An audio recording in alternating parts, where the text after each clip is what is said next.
ባለፉት ቀናት ብዙ ሲባልለት የነበረው የማንቸስተር ሲቲ እና የአርሰናል የኢትሃድ ጨዋታ ብዙ በሚያስብል ሁኔታ ተጠናቋል። ስለ ጨዋታው ብዙ ዝርዝር ጉዳዮችን እናነሳለን። አሰልጣኝ ሚኬል አርቴታ፣ ፔፕ ጋርዲዮላ፣ ኤርሊንግ ብራውት ሃላንድ፣ ዴክላን ራይስ፣ ማርቲን ኦዴጋርድ ምን ሀሳቦችን አነሱ? ከጨዋታው መጠናቀቅ በኋላ ስለ ጨዋታው ዝርዝር ጉዳዮችን ልንነግራችሁ ነው። ሰላም ጤና ይስጥልን ክቡራትና ክቡራን፣ እንደምን አላችሁ? ቤስት ስፖርቶች ነን። በያላችሁበት ሰላማችሁ ይብዛ። በርከት ያሉ ጉዳዮችን እንደተለመደው ይዘናል። በዛሬው ቆይታችን የአርሰናል ማንቸስተር ሲቲ ጨዋታ ዋነኛ ትኩረታችን ይሆናል። የእንግሊዝ ፕሪሚየር ሊግ መቼ ይጠናቀቃል? በማን አሸናፊነት ወይም የዋንጫው ጉዞ ማን አሸንፎት ይጠናቀቃል? መቼ ላይ ሊጠናቀቅ ይችላል የሚለውን ሴናሪዎችን ለመመልከት እንሞክራለን። ሌሎች አጫጭር ጉዳዮችንም ከትናንትና ጨዋታዎች ጋር አያይዘን እየነገርናችሁ እንቆያለን። ከዛ በተጨማሪ ግን በማንቸስተር ዩናይትድ በኩል አንድ ያልተጠበቀ የአማካኝ ስፍራ ተጫዋች ለማስፈረም እንግዲህ ተጫዋቹን በደንብ እየተመለከቱት እንዳለ፣ ስሙም ከዚህ ተጫዋች ጋር ማንቸስተር ዩናይትድ እየተያዘ እንዳለ ሰምተናል። ከዚህ በፊት ስለ ኤልያት አንደርሰን፣ አዳም ዋርተን፣ ካርሎስ ባሌባ፣ ሌሎችም ሳንድሮ ቶናሊ ሰምተናል። ይህንን የአማካኝ ስፍራ ተጫዋች ስም ግን ሰምተን አናውቅም። አርሰናልና ጋብሪኤል ማርሴሊንም በተመለከተ አዲስ የወጣ ዜና አለ። የቼልሲም ጉዳዮች አሉ አማካኝ ስፍራ ላይ፣ እንዲሁም ደግሞ በአጥቂ ስፍራ ላይ ሊያስፈርማቸው የሚፈልጉ ተጫዋቾች አሉ በሚል በተከላካይ ስፍራ ላይም በተለይ ቼልሲ የሌቫይ ኮልዊልን የረጅም ጊዜ አጣማሪ ይፈልጋል። እነዚህ ጉዳዮች በስፋት እየተነሱ ያሉ ጉዳዮች ናቸው። ሪያል ማድሪድ ቤት ባየር ሙኒክን የተመለከቱ ጉዳዮችን እናነሳለን። በቆይታችን አብራችሁን ቆዩ። ለአብሮነታችሁ ለምትሰጡን ጊዜ ከልብ እናመሰግናለን። ሀሳብ አስተያየቶቻችሁን ጻፉልን። ትናንትናም በርከት ያሉ የእናንተ የጨዋታ ግምቶች፣ ሀሳቦች፣ አስተያየቶች መጥተውልናል። ከዚህ በኋላ በአርሰናል ቤት ምን ይጠበቃል? እስኪ ስለ አርሰናል፣ ስለ ማንቸስተር ሲቲ ጨዋታ፣ ሌሎችንም በምናነሳቸው ጉዳዮች ላይ ሀሳብ አስተያየቶቻችሁን ጻፉልን። ቪዲዮቻችንን ላይክ አድርጋችሁ ጀምሩ። በቀጥታ ወደ ጉዳዮቻችን እንገባለን። በተለይ ትናንትና በኢትሃድ ስቴዲየም ጨዋታው 2-1 በሆነ ውጤት አሸንፏል ማንቸስተር ሲቲ። ስለ ጨዋታው ውጤት እንግዲህ ትናንትና በደንብ ብዙ ተብሎበታል። የማንቸስተር ሲቲ አጠቃላይ እንቅስቃሴ፣ የአርሰናል አጠቃላይ እንቅስቃሴ ከጨዋታው መጠናቀቅ በኋላ ብዙ ሊያስብል በሚችል መንገድ የተጠናቀቀ ነው። በተለይ ሚኬል አርቴታ ከባለፈው የካራባኦ ካፕ ዋንጫ ትምህርት ወስዶ በአርሰናል በኩል የተሻለ ነበር። ነገር ግን ለአርሰናል ትናንትና የተሻለ የሚያደርገው ነጥብ ይዞ መውጣቱ፣ ባቸው ውጤት ጨዋታ ማጠናቀቁ ነው ወይም ደግሞ ማሸነፉ ነው እንጂ የሚኬል አርቴታ ቡድን በአጠቃላይ ባለፈው ከተወሰደበት የማንቸስተር ሲቲና የአርሰናል የካራባኦ ካፕ የዌምብሌ ጨዋታ ብልጫ አንጻር የተለየ ነገር ይዞ መጥቷል። በአሰላለፍ ደረጃ ኤበረቺዜን፣ ካቨርስን፣ ሌሎችንም ተጫዋቾች ወደ ሜዳ ይዞ ገብቷል። ጨዋታው 2-1 ተጠናቋል። እንደ አጠቃላይ ጨዋታውን ለተመለከተ እናንተም እስቲ ጨዋታው ባቸው ውጤት ቢጠናቀቅ ማንቸስተር ሲቲ ማሸነፍ ይገባው ነበር የምንለው አይደለም። ባቻ ውጤት ቢጠናቀቅ አርሰናልም ማሸነፍ ይገባው ነበር የምንለው አይነት ጨዋታ አልነበረም። በሁለቱ ቡድኖች መካከል ኤርሊንግ ብራውት ሃላንድ፣ ሪያን ቸርኪ የግቡ አግዳሚዎች የመለሰባቸው አጋጣሚዎች ነበሩ። በአርሰናልም በኩል ሁለት አጋጣሚዎች ላይ ኤበረቺዜ በጣም ድንቅ ሙከራ አድርጎ ጋብሪኤል ማጋሌሽም የሞከራት ከማዕዘን ምት የተገኘች ኳስ ነበረችና እነዚህም የግቡን ቋሚዎች መልሰው የተመለሱ ኳሶች ናቸው። የግቡ ፖስቶች መልሷቸዋል። ከዛ በተጨማሪ ካቨርስ አንድ ለአንድ አጋጣሚ ላይ ከዛ በተጨማሪ ፍሪ ሄደር ሆኖ የማስቆጠር ያልቻላት ኳስ በደንብ አርሰናል ላይ ሊያስቆጩ ከሚችሉ አጋጣሚዎች መካከል የሚጠቀሱ ናቸው። አንድ ለአንድ ከጃንሉጂ ዶናሩማ ጋር ዶናሩማ ትናንትና የሰራውን ስህተት በዚህ በካቨርስ ኳስ ላይ በደንብ መልሷል። አርሰናልን ወደ ጨዋታ መልሷል። ነገር ግን ስለ ጨዋታው ብዙ እየተባለ ይገኛል። የሚኬል አርቴታ አስተያየት፣ የፔፕ ጋርዲዮላ አስተያየት በጣም ብዙ እያነጋገረ ይገኛል። አሰልጣኝ ፔፕ ጋርዲዮላ በሲዝኑ ላይ አርሰናልን አንድ ጊዜ ማሸነፍ በጣም ከባድ ነው። በ3 ሳምንት ጊዜ ውስጥ ግን 2 ጊዜ አሸንፈነዋል። ኢማጂን እስቲ ያስቡት እያለ አስተያየቱን ሰጥቷል። ከዛ በተጨማሪ ሚኬል አርቴታም ያነሳቸው ጉዳዮች አሉ። ዛሬ እምነት ነበረኝ፣ ረቡዕ ዕለት እምነት ነበረኝ፣ ከሳምንት በፊት እምነት ነበረኝ ወይም ደግሞ እምነት አለኝ። ከዛ በተጨማሪም በእያንዳንዱ ቀናት የአርሰናልን ተጫዋቾች ስለምመለከታቸው ስላዩዋቸው በምን አይነት ሌቭል እየተጫወቱ እንዳለ በምን አይነት ሌቭል እየተለማመዱ እንዳለ ስለማያቸው እምነት አለኝ እና አሁንም ያበቃለት ነገር የለም፣ እዚህ ላይ የምናቆመው ነገር የለም የሚል አስተያየቱን ሰጥቷል። አሰልጣኝ ሚኬል አርቴታ ካነሳቸው ጉዳዮች መካከል በውጤቱ በጣም ተበሳጭቻለሁ፣ ለቀጣይ ጨዋታዎችን ግን ለማሸነፍ ተዘጋጅተናል። በእርግጥ በዚህ ጨዋታ ላይም ለማሸነፍ ተዘጋጅተን ነበር የመጣ ነው፣ እንደምናሸንፍም እምነት ነበረን የሚል አስተያየቱን ሰጥቷል። ነገር ግን በዛ መንገድ እንዳልተጠናቀቀ ተመልክተናል። የሚያበሳጭ ነው። በመልበሻ ቤት የነበሩ ሀሳቦችንም አንስቷልና አሁንም 5 ጨዋታዎች አሉን እናሳካዋለን የሚል እምነት እንዳለው ተናግሯል። ዴክላን ራይስም ያነሳቸው ጉዳዮች አሉ። ማርቲን ኦዴጋርድ እንግዲህ ዲሳይድ አልተደረገም የዋንጫው ጉዞ በዚህ ጨዋታ በማንቸስተር ሲቲ ጨዋታ ላይ የሚወሰን አይደለም ብሏል። ነገር ግን የሚወሰን አይደለም ተብሎ የሚታለፍ ጨዋታ አይደለም። ትልቅ ኢምፓክት ያለው በሲዝኑ ለአርሰናልም ለማንቸስተር ሲቲም ትልቅ ሚኒንግ ያለው መርሃ ግብር እንደነበር ተመልክተናል። ኢትስ ኖት ኦቨር ያለበትን ማስተያየት ተመልክተናል። 6 ጨዋታ አለው ማንቸስተር ሲቲ፣ እኛ 5 ጨዋታዎች አሉን፣ ስለዚህ በቀጣይ እንመለከታለን ብሏል። ነገሮችን በተመለከተ ዴክላን ራይስ ደግሞ ለአርሰናል ተጫዋቾች ገና አላለቀም ብሎ መልእክቱን ሲያስተላልፍ ተመልክተናል። በተለይ ተስፋ ለመስጠት ሙከራ ያደረገበት ነውና በአጠቃላይ ሚኬል አርቴታም ተጫዋቾች በመልበሻ ቤት የነበራቸውን ንግግሮች አንስቷል። ምንድነው ሲሉ የነበሩት? አሁን ሊጉ አዲስ ሊግ ነው።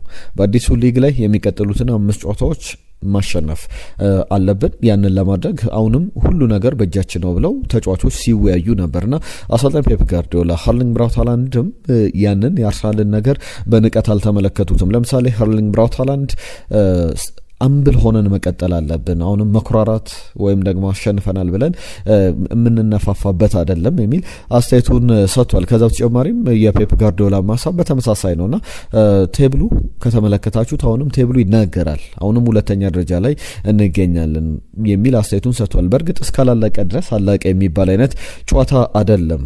አርሰናል በጣም ለረጅም ሳምንታት፣ ለረጅም ወራት፣ ለረጅም ቀናት ሊጉን ሲመራ ነበር። ለምሳሌ በአጠቃላይ 206-207 ቀናትን ሊጉን ከሴፕቴምበር አንስተን ስንቆጥር ዘንድሮ በያዝነው የውድድር ዘመን ላይ አርሰናል በሊጉ መሪነት ላይ 1ኛ ደረጃ ላይ ተቀምጧል። አሁንም ስቲል 1ኛ ደረጃ ላይ ይገኛል። ማንቸስተር ሲቲ ቀሪ ተስተካካይ መርሃ ግብር አለው። ከዛ በተጨማሪም አርሰናል 5 ጨዋታዎች ይኖሩታል። ሁለቱም ከክሪስታል ፓላስ ጋር የሚያደርጓቸው ጨዋታዎች አሉና በሚኬል አርቴታ ስር አርሰናል 1518 ቀናትን 1519 ቀናትን መሪ ነበር፣ የሊጉ መሪ ነበር።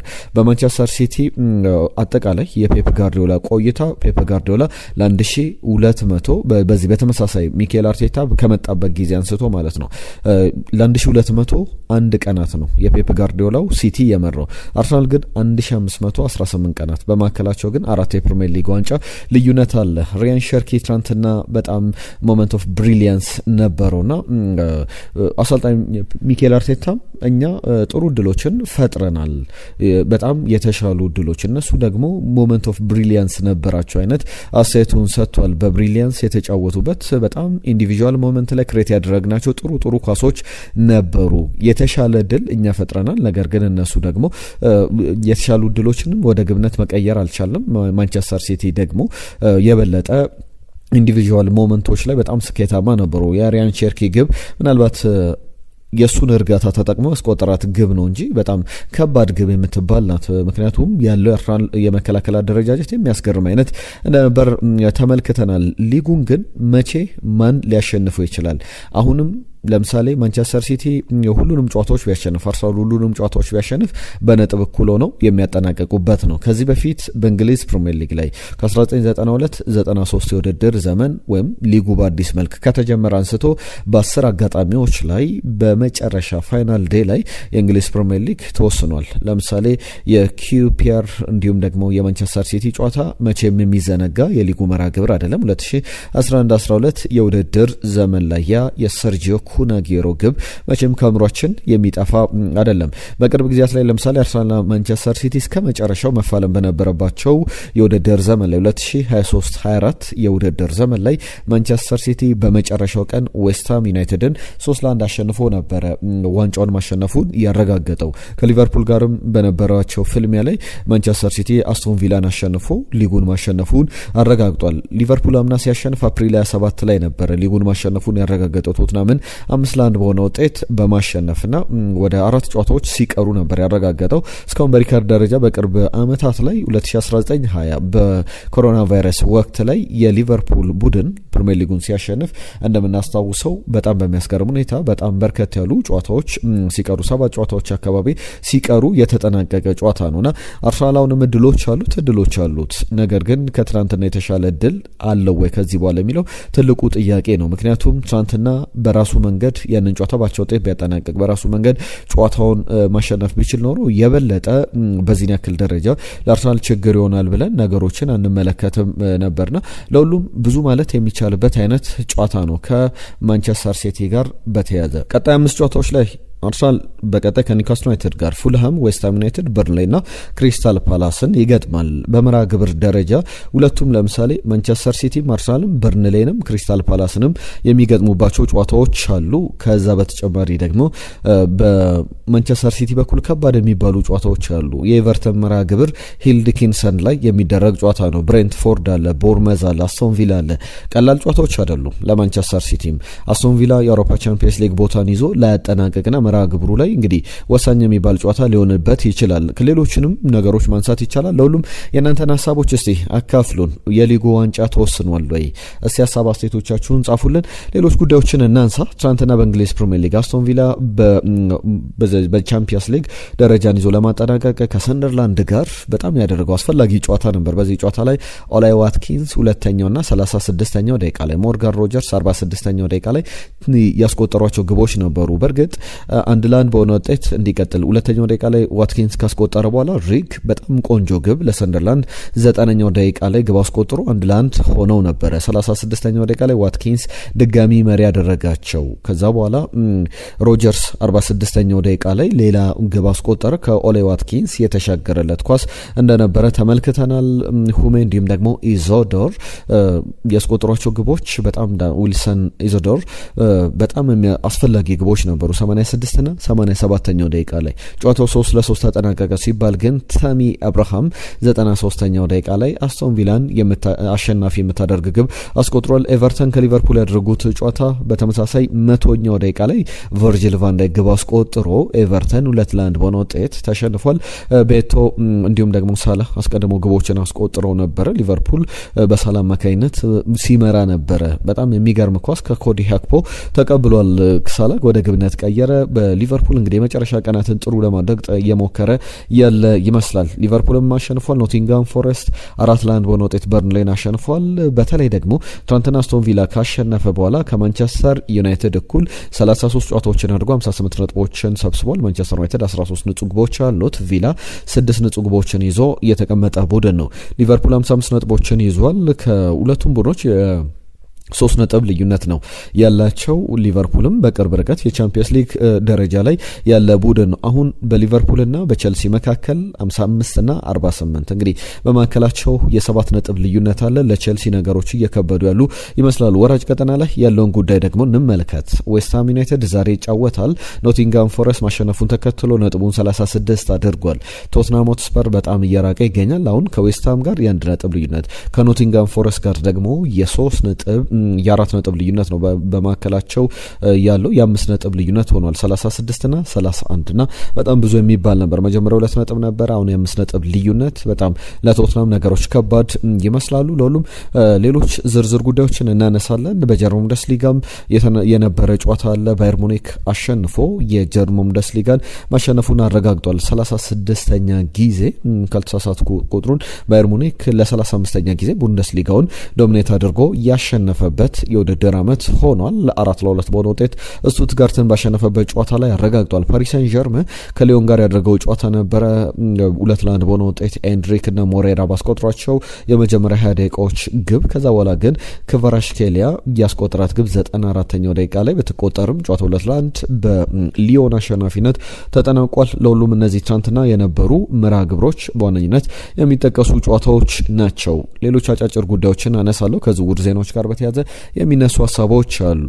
ከዛ ውጪ ግን ትናንትና የእናንተ መልእክቶች በስፋት መተውልናል። ከመጡልን መልእክቶች መካከል ግምቶቻችሁ፣ ስለ ጨዋታዎቹ የሰጣችኋቸው አስተያየቶችም በብዛት መተውልናል። እያንዳንዱ ነገሮች ለማንሳት እንሞክራለን። በተለይ ደግሞ የአርሰናል የዋንጫ ጉዞን በተመለከተ አንዳንድ አድማጮች በጣም ለየት ወጣ ያለ መልእክቶቻችሁን ልካችሁልናል። ትናንትና ሰይፈዲን በርከት ያሉ ግምቶችን ልኮልናል። ነገር ግን አርሰናል በማንቸስተር ሲቲ ከተሸነፈ ያለ ያለኝን ማሊያ በሙሉ አቃጥላለሁ ሲለን ነበር። እንደዚህ ማድረግ የሚያስፈልግበት አይመስለኝም።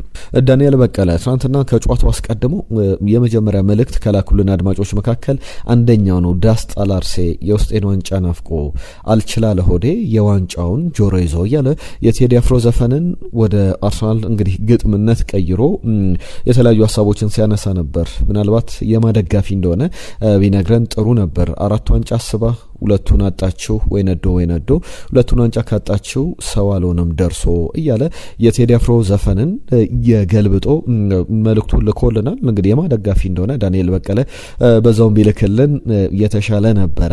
አህመድ ከጅቡቲ አርሰናል ማሸነፍ ከፈለገ በስነ ልቦና መዘጋጀት እንዲሁም በድፍረት ማጥቃት ያገኙትን እድል ያለ ስህተት መጠቀም እንዲሁም በፊዚካሊቲ ደረጃ ማሸነፍ አቻም ቢሆን አያስከፋም የሚል ነገር አንስቷልና ለሁሉም እንግዲህ ቦታው እንገናኝ የሚል መልእክቱን ልኮልን ነበረ። ማንቸስተር ሲቲ 1-0 ያሸንፋል ያለን፣ ኤቨርተን ከሊቨርፑል 2-2 ይጠናቀቃል ያለን ሬድዋን ነው። ቶማስ ማን ዩናይትድም ከደቡብ አፍሪካስ ወጥቶ ማንቸስተር ሲቲ 2-1 ያሸንፋል ብሎ በትክክል የገመተ ብቸኛው አድማጫችን ነው። ከልብ እናመሰግናለን። ሽመልስ ከኳታር ዶሃ ቶትናም ከብራይተን የነበረው ጨዋታ በጣም ምርጥ ነበረ ብሏል። በሳምንቱ መጨረሻ ከነበሩ ጨዋታዎች መካከል እንግዲህ ከዛ በተጨማሪ ግን የተከላካይ ክፍሉ በጣም ኮንሰንትሬት ይጎለው ነበረ። ቸልሲ ደግሞ በጣም ያናዳል፣ ማሸነፍ ነበረበት። አርሰናልን በተመለከተም የጻፈልን መልእክት አለ። ምን ያሳየን ይሆን በሚል ያነሳቸው ጉዳዮች አሉ። አየነው ሙሉዓለም አርቴታ እንግዲህ መሰናበት አለበት የሚል እንዲሁም ወጣት ተጫዋቾችን የተመለከቱ ሀሳቦችን በዋይት፣ በኖርድጋርድ፣ በኬፓ፣ በኦዴጋርድ፣ በካቨርስ፣ በጄሱስ ላይ ቁርጥ ያለ ውሳኔ መወሰን አለበት የሚል መልእክቱን ልኮልናል። አሜ የጻፈልን መልእክት ነበረ። ማንቸስተር ሲቲ 3-1 ያሸንፋል። ማንቸስተር ዩናይትድ ደጋፊ ነውና ስለ ማንቸስተር ዩናይትድም ድልም አንዳንድ ነገሮችን ብሎ ነበረ። በረከት ዳኛው እንዴት አደራችሁ? አርሰናል ቢሸነፍ ማህበራዊ ሚዲያ ራሱ ለማየት ይቸገራለሁ፣ ምክንያቱም ሁሉም ስለ አርሰናል ስለሚያወሩ አሪፍ የሆነ ጨዋታ ግን እንደምናይ ተስፋ አለኝ የሚል መልእክቱን ልኮልን ነበር። ለሁሉም ባነሳናቸው ጉዳዮች ላይ መልእክቶቻችሁን ጻፉልን። ቀጣይ ሌሎች ጉዳዮችን ላንሳ። የመጨረሻ ሀሳቦችን በተመለከተ የሚነሱ ጉዳዮች አሉ። ከአርሰናልና ከማንቸስተር ሲቲ ጨዋታ ወጣ ብለን ዝውውሮችን የተመለከቱ ጉዳዮችን ላንሳ። ማንቸስተር ዩናይትድ ከሊድስ ዩናይትድ አንድ አማካኝ ለማስፈረም ፍላጎት አለው ተብሏል። በጣም ያልተጠበቀ ስም ነው። ጎል.ኮም እነ ቶክ ስፖርት ይዞት የወጡት ዘገባ ነው። ታናካ ይባላል። ጃፓናዊ ኢንተርናሽናል የ7 ዓመት ተጫዋች ነው። በኦልድ ትራፎርድ ባለፈው በሊድስና በማንቸስተር ዩናይትድ መካከል በነበረው ጨዋታ ላይ በጣም ጥሩ አቅም ያለው ተጫዋች እንደሆነ የተመለከትነው ነውና በጣም ታታሪ ነው። በተለይ ሊድስ ከ1981 በኋላ ለመጀመሪያ ጊዜ ኦልድ ትራፎርድ ላይ ሲያሸንፍ አስተዋጽኦ ከነበራቸው ተጫዋቾች መካከል በዳንኤል ፋርከ ቡድን ውስጥ አስፈላጊ ተጫዋችነቱን አሳይቷል። 2024 ላይ ነበረ ሊድስን የተቀላቀለው። ከዛ በፊት በጀርመን በጃፓን የእግር ኳስ ህይወቱን ገፍቷል። 27 ዓመቱ ላይ ይገኛል። በኤለንድ ሮድ እስከ 2028 ድረስ የሚያቆይ ውል አለውና በጣም ረጅም ውል ያለው ተጫዋች አይደለም። በጣም በ15 ሚሊዮን ፓውንድ አካባቢ ሊያገኝ የሚችል አይነት ዝውውር ነው እየተባለ ብዙ እየተባለበት ይገኛል። ለሁሉም የማንቸስተር ዩናይትድና የታናከ ጉዳይ በጣም ያነጋግራል። ከዚህ በፊት ሊቨርፑል ላይ ግብ ሲያስቆጥር ካስታወሳችሁ የመጀመሪያ ደረጃ ላይ ያስተምሩት የነበረው አስተማሪ የሱን መለያ ሰርተው የነበራቸው ነገር በጣም መነጋገሪያው ነው። ታናካን በዛ በያዝነው ውድድር ዘመን በዛ መንገድ የምናስታውሰው አይነት ተጫዋች ነው። ቸልሲን የተመለከቱ ሁለት ዝውውሮች አሉ። ጎንካሎ ኤናሾን በ60 ሚሊዮን ዩሮ ከስፖርቲንግ ሊዝበን ለማስፈረም ይፈልጋል የሚል ዘገባን ኤክራም የተባለ አንድ ጋዜጠኛ አለና እሱ ይዞት የወጣው ዘገባ ያሳያል። የስፖርቲንግ ሊዝበን ተከላካይ ነው። በአርሰናል ጨዋታ ላይ ተመልክታችሁታል። ከኦዝማን ዲያሞንዴ ጋር ተጣምሮ 60 ሚሊዮን ዩሮ የሚገመት ጎንካሎ ኤናሾን የሌቫይ ኮሊል በተለይ ሌቫይ ኮሊል የቸልሲ የረጅም ጊዜ ተከላካይ ይሆናል ተብሎ ይጠበቃል እና ዌስሊ ፎፋና አሉ። ነገር ግን እምነት የሚጣልበት ተከላካዮች እየሆኑ አይደሉም ያሉት የቸልሲ አማራጮች ትሬቨር ቻሎቫ እነ ቶሲን አሉ።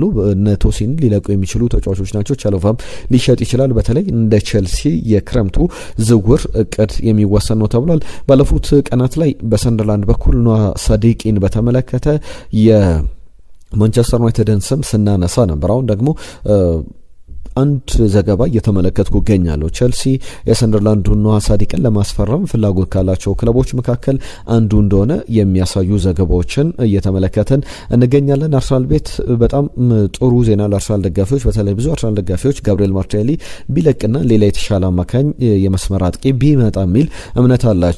የፈረንሳዩ ታማኒ ብዙሃን መገናኛ ሌኪፕ ይዞት የወጣው ዘገባ እንደሚያሳየው ከሆነ ጋብሪኤል ማርቲኔሊ ለማስፈረም የፓሪስ ሰን ዠርመኑ ስፖርቲንግ ዳይሬክተር ሉዊስ ኮምፖስ ከዚህ የስፖርቲንግ ዳይሬክተር ሚናቸው አንደኛው ድርድሮች ላይ መገኘት ነው።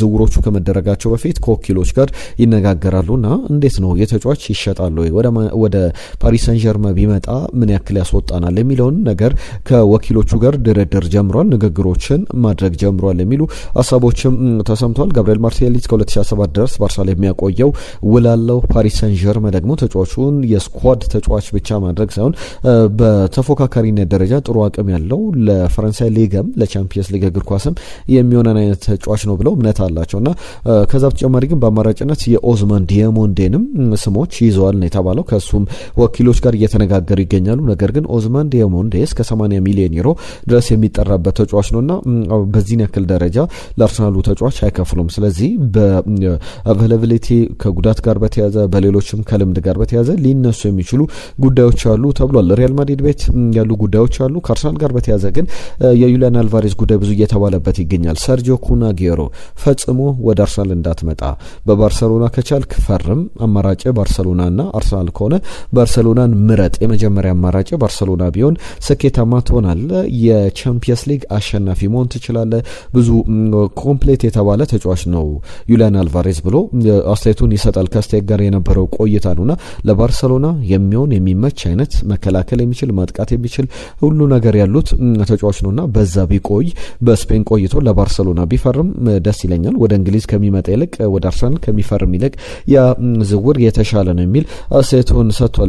ወደ ቼልሲም ወደ አርሰናልም ወደ ፓሪስ ሰን ዠርመንም ከመሄድ ለባርሰሎና የተመቸ ተጫዋች ነው፣ ስኬታማ ይሆናል ብዬ እጠብቃለሁ የሚል ሀሳቡን ሲያካፍል ተመልክቻለሁ። ከዛ ውጪ የአርሰናል ጉዳይን እዚህ ላይ ገታ እናደርግና ሌሎች የሚነሱ ሀሳቦች አሉ። ከቸልሲ ከሌሎች ቡድኖችም ወጣ ብለን ሪያል ማድሪድን ጉዳይ ላንሳ። ከሪያል ማድሪድ ጋር በተያዘ አልቫሮ አርቤሎዋ ትናንትና ድንገተኛ ስብሰባ ጠርቶ ነበር የሪያል ማድሪድን ተጫዋቾች እና ያነሳላቸው ነገሮች አሉ። በፕሮፌሽናሊዝም ከዛ በተጨማሪ በኮሚትመንት በተነሳሽነት የውድድር ዓመቱን እናጠናቅ በሚል ያነሳው ጉዳይ ላይ የሪያል ማድሪድ አምበል ዳኒ ካርቫልም በተመሳሳይ በዚህ ሚቲንግ ላይ ንግግር አድርጓል ተብሏል። እንደዚህ አይነት አስቸኳይ ድንገተኛ ስብሰባ ያደረጉት ሲዝኑ ላይ እንግዲህ የመጨረሻ እድላቸው ላሊጋው ነው። ላሊጋው ላይ የበለጠ ትኩረት አድርገው እድሎቻቸውን ለመሞከር ነው የሚሉ ሀሳቦችም የተነሱበት ጉዳይ ነው። ለሁሉም ሀሳብ አስተያየቶቻችሁን እንጠብቃለን። ባነሳናቸው ጉዳዮች ላይ እናንተን ሀሳቦች ላኩልን። የዛሬን እዚህ ላይ ያበቃን። ነገ በአዳዲስ ጉዳዮች